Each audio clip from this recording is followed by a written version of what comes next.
All right, so let's do the next question and let's talk about this guy. His name is Z. I found him on the Discord group chat, and he has asked, hypothetically, if we could sign anyone in the winter window, who would you choose? A realistic option too. So obviously, he does not want me to say like Musiala or Erling Haaland. I understand. I wouldn't say that either. I'm not trying to be delusional here. But great question. But I will tell you one thing, right? Barcelona do have a list.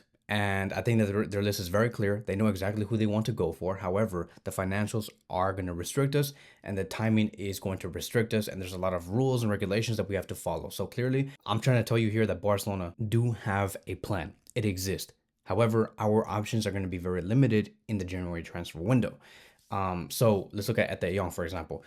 It would be nice to have Ete Young, but we just talked about how Ete Young is good, but he cannot represent three clubs in one season. It's impossible. Ete Young has already came from Villarreal in this season and went to Levante, right? So Levante is the second club in this season that we're in right now. If he were to move to FC Barcelona in January, that would be his third club, and La Liga does not allow that. You cannot play for three different clubs in one season. So he's out the window. We're going to have to wait until the summer of 2026. Now we look at Gilberto Mora, a Mexican wonder kid, a player that I really do admire and I have a lot of heart for. He's too young. He cannot move to Europe until he turns 18 years old, and he's only 16 years old. So we cannot even sign the player. And when he turns 18 years old, it's going to be in October. October, I think it's October 2026, meaning that that's going to have to get pushed back into the January 2027 for Barcelona to sign him. And so we're going to have to wait a very long time to sign Mora. And then we have, I would say, the last two options that I would maybe introduce to you guys that is possible. It's Marc Guehi from Crystal Palace. He is a center back. I believe the Barcelona do need a center back. So Marc Guehi, to me, does seem like a very feasible option, especially knowing that he's going to be for free in the summer. So if we were to get him in the January transfer window, maybe we can get him for 15 to 20 million euros, which is really not a lot of money. I mean, like, we'll see. It's not a lot of money to us because, like, we look at the whole world of football, and 15 to 20 million euros is really not a lot. But when you add in the restrictions of Javier Tebas, all these limitations, all these dumb rules, we cannot sign anybody. Even though we are considered as the highest revenue generating club in the world, we still cannot sign a lot of players. I'm gonna assume that the Camp Nou is gonna be open within the next 2 months.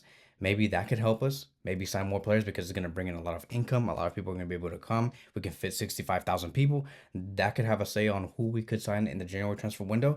But Marc Guehi is somebody that I really do think could be feasible. It's something that I would just say it's a 50-50 chance, and I would like to see that.